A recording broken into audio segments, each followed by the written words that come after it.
سیارہ ڈائجسٹ کے اندر ایک واقعہ ذکر ہوا کہ ایک شخص تھا، غریب تھا، اس کا انتقال ہو گیا۔ جب اس کا انتقال ہوا تو کچھ عرصے کے بعد اس کی قبر کھلی، اور قبر کھلی تو کہا کہ اس کے اندر سے نور نکل رہا تھا، اور اس کی قبر کے اندر سے گلاب کے پھولوں کی خوشبو آ رہی تھی۔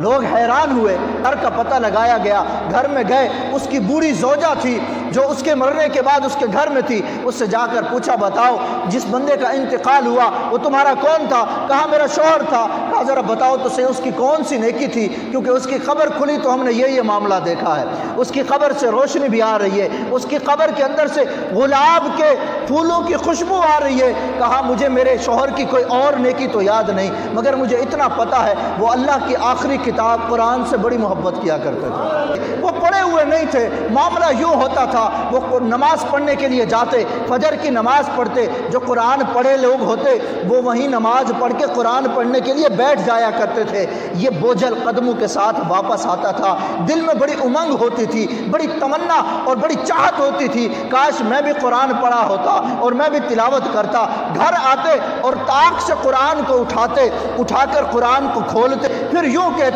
اے میرے پروردگار، اے خالق کائنات، اے اس کتاب کے رب، اے اس کتاب کو اتارنے والے رب، یہ جو قرآن لکھا ہے میں پڑھا تو نہیں ہوں مگر یا اللہ جو بھی لکھا ہے سچ لکھا ہے، جو بھی لکھا ہے